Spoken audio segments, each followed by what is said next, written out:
ನಮಸ್ಕಾರ. AVK hobby ಐಡಿಯಾಸ್ಗೆ ಸ್ವಾಗತ. ಘಮ ಘಮ ಅಂತ ಪರಿಮಳ ಬರ್ತಿರೋ ಅನ್ನದ ಬಗ್ಗೆ ತುಂಬ ರುಚಿಯಾಗಿರುತ್ತೆ ಫ್ರೆಂಡ್ಸ್. ಈ ಅನ್ನದ ಬಗ್ಗೆ ಆವಸಮ್ ಅಂತ ಅನ್ನೋದಂತೂ ಗ್ಯಾರಂಟಿ.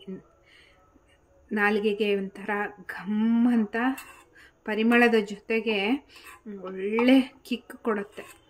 ಇದನ್ನು ಹೇಗೆ ಮಾಡೋದು, ಯಾವುದರಿಂದ ಮಾಡಿದ್ದು, ಏನೇನು ಐಟಮ್ಸ್ ಉಪಯೋಗಿಸಿದ್ದೀನಿ ಅಂತ ನೋಡೋದಕ್ಕಿಂತ ಮುಂಚೆ ಇದೇ ಮೊದಲನೇ ಬಾರಿ ನನ್ನ ಚಾನಲ್ನ ವೀಕ್ಷಕರಾಗಿದ್ದರೆ ಇವಾಗೇ ನನ್ನ ಚಾನಲ್ನ ಸಬ್ಸ್ಕ್ರೈಬ್ ಮಾಡ್ಕೊಳ್ಳಿ ಹಾಗೂ ಪಕ್ಕದಲ್ಲೇ ಇರೋ ಬೆಲ್ ಬಟನ್ನ ಕ್ಲಿಕ್ ಮಾಡಿ ಆಲ್ ಅಂತ ಆಪ್ಷನ್ ಚೂಸ್ ಮಾಡಿದರೆ ನನ್ನ ಪ್ರತಿ ವಿಡಿಯೋದ ನೋಟಿಫಿಕೇಷನ್ ನಿಮ್ಮನ್ನು ತಲುಪತ್ತೆ. ಆಗ ಎಲ್ಲರಿಗಿಂತ ಮುಂಚಿತವಾಗಿ ವಿಡಿಯೋ ನೋಡೋದಕ್ಕೆ ಸಹಾಯ. ಬನ್ನಿ ಫ್ರೆಂಡ್ಸ್, ಇವತ್ತಿನ ಈ ವಿಡಿಯೋದಲ್ಲಿ ರುಚಿಕರವಾಗಿರೋ ಮಲೆನಾಡಿನ ಪ್ರಸಿದ್ಧ ಅನ್ನದ ಬಗ್ಗೆಯನ್ನು ಹೇಗೆ ಮಾಡೋದು ಅಂತ ನೋಡೋಣವಾ. ಇವಾಗ ಒಂದು ಪ್ಯಾನ್ನ ತಗೊಂಡಿದ್ದೀನಿ. ಇದಕ್ಕೆ ಕೊಬ್ಬರಿ ಎಣ್ಣೆಯನ್ನು ಹಾಕ್ತಾ ಇದ್ದೀನಿ. ಸುಮಾರು 2 ಚಮಚದಷ್ಟು ಹಾಕ್ತಾ ಇದ್ದೀನಿ. ಎಣ್ಣೆ ಕರಗ್ತಾ ಇದೆ. ಹಾಗೆ 1 ಚಮಚ ಉದ್ದಿನಬೇಳೆ ಹಾಕಿದ್ದೀನಿ. ಮತ್ತು ಒಂದು ಅರ್ಧ ಚಮಚ ಸಾಸಿವೆ, ನಂತರ 1 ಒಣ ಮೆಣಸನ್ನು ಹಾಕಿದ್ದೀನಿ.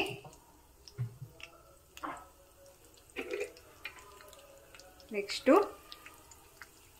1 ಚಿಟಿಕೆ ಹಾಕುವಷ್ಟು ಅರಿಶಿಣ ಪುಡಿ, ನಂತರ ಒಂದು 25ರಿಂದ 30 ಶೇಂಗಾವನ್ನು ಹಾಕ್ತಾ ಇದ್ದೀನಿ.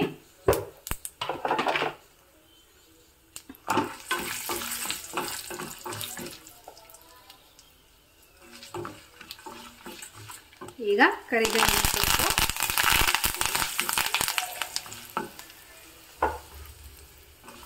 ಒಗ್ಗರಣೆ ಎಲ್ಲ ರೆಡಿಯಾಗಿದೆ. ಇವಾಗ ರುಬ್ಬಿಟ್ಕೊಂಡಿರೋಂತಹ ಚಟ್ನಿಯನ್ನು ಹಾಕ್ಕೊಳ್ಳೋಣ.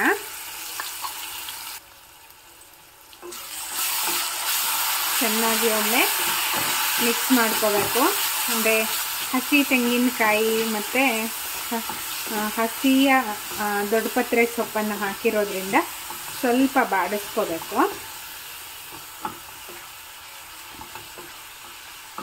ಇದು ದೇಹಕ್ಕೆ ಇಮ್ಯುನಿಟಿಯನ್ನು ಕೊಡೋದ್ರ ಜೊತೆಗೆ ಸ್ವಲ್ಪ ಉಷ್ಣದ ಪ್ರಮಾಣವನ್ನು ಹೆಚ್ಚಾಗಿಸುತ್ತೆ. ನಾನು ಆಲ್ರೆಡಿ ದೊಡ್ಡಪತ್ರೆ ಸೊಪ್ಪಿನಿಂದ ಏನು ಉಪಯೋಗ ಅನ್ನೋದನ್ನು ವಿಡಿಯೋದಲ್ಲಿ ಶೇರ್ ಮಾಡಿದ್ದೀನಿ. ಅದರ ಲಿಂಕ್ ಮೇಲ್ಗಡೆ ಐ ಬಟನ್ನಲ್ಲಿ ಬರ್ತಾ ಇದೆ ನೋಡಿ.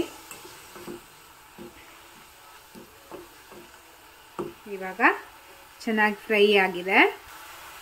ಈಗ ಇದಕ್ಕೆ ರೆಡಿ ಮಾಡಿ ಇಟ್ಕೊಂಡಿರೋ ಬಿಸಿ ಬಿಸಿ ಅನ್ನವನ್ನು ಹಾಕ್ತಾ ಇದ್ದೀನಿ. ನಾನಿಲ್ಲಿ ಮಾಡ್ತಾ ಇರೋವಂತಹ ಕ್ವಾಂಟಿಟಿ ಸುಮಾರು 2 ಜನಕ್ಕೆ ಆಗುವಷ್ಟು.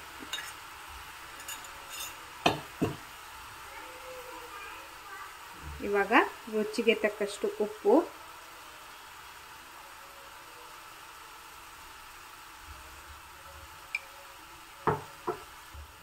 ಒಂದು ಅರ್ಧ ಕಡಿಯಾಗುವಷ್ಟು ನಿಂಬೆ ರಸ.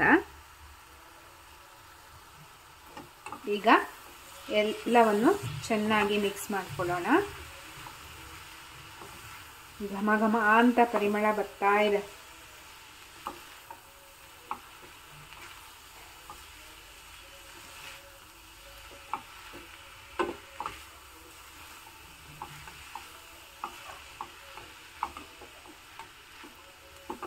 ಒಂದು ಸ್ವಲ್ಪ ಸೊಪ್ಪನ್ನು ಹಾಗೆ ಸಣ್ಣದಾಗಿ ಹೆಚ್ಚಿಬಿಟ್ಟು ಒಗ್ಗರಣೆಗೆ ಹಾಕಿ ನಂತರ ಈ ಪೇಸ್ಟನ್ನು ಹಾಕಿದ್ರೂ ಸಹ ಆಗತ್ತೆ.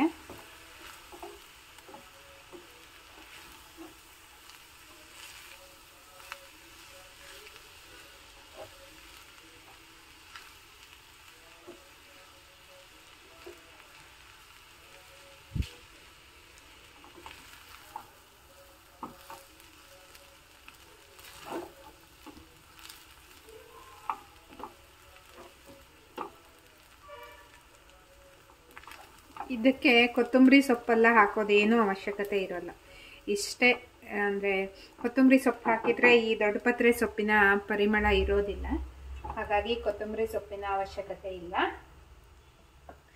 ಈಗ ನೋಡಿ ಫ್ರೆಂಡ್ಸ್, ರುಚಿಯಾಗಿರುವಂತಹ ದೊಡ್ಡಪತ್ರೆ ಸೊಪ್ಪಿನ ಚಿತ್ರಾನ್ನ ರೆಡಿಯಾಗಿದೆ. ತುಂಬ ಚೆನ್ನಾಗಿರತ್ತೆ.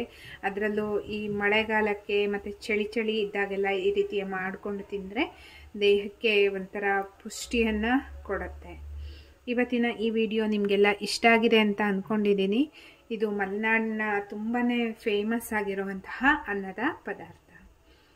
ಈ ವಿಡಿಯೋ ನೋಡಿ ಲೈಕ್ ಮಾಡಿ, ನೀವು ಸಹ ಒಮ್ಮೆ ಟ್ರೈ ಮಾಡಿ. ನೀವೇನಾದ್ರು ಬೇರೆ ವಿಧಾನದಲ್ಲಿ ಈ ರೀತಿ ದೊಡ್ಡಪತ್ರೆ ಸೊಪ್ಪಿನ ಚಿತ್ರಾನ್ನವನ್ನು ಮಾಡ್ತಿರೋದು ಅಂತಾದರೆ ಕಮೆಂಟ್ ಸೆಕ್ಷನಲ್ಲಿ ಕಮೆಂಟ್ ಮಾಡಿ, ಹೇಗೆ ಮಾಡ್ತೀರಾ ಅಂತ ನಮಗೂ ಕಲ್ತ್ಕೊಳ್ಳೋದಕ್ಕೆ ಆಗತ್ತೆ.